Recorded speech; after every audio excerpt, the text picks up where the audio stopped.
I'm so very glad that I get to be with you today. I'm Mr. Lewis, and I have an especially amazing story for you. It's a true story from the Bible. Now, you might be wondering if we're going to be talking about Daniel and the lion's den, or Noah and all of those animals. No, not today. Today, I want to share a time when a man became a messenger of God. How amazing would it be to see that? Let's take a look. Now, this story starts with God's people. The Israelites were in a very hard time.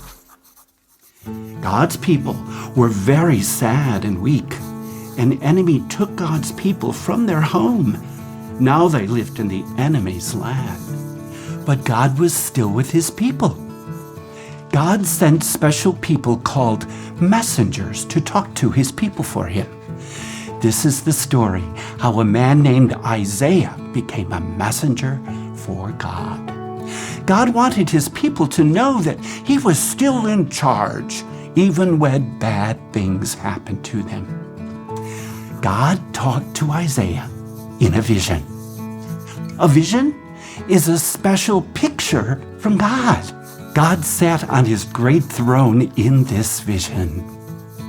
God's robe was so big that it filled the whole space. Wouldn't it be amazing to see that? There were creatures with wings flying around God's throne. The creatures were called seraphim. God picked Isaiah to be his messenger. God would take away Isaiah's sins, the wrong things he did. One of the flying creatures used tongs to pick up a hot coal. This creature flew to Isaiah. The flying creature touched Isaiah's lips with the coal. Isaiah's sin was taken away. Now Isaiah could talk with God.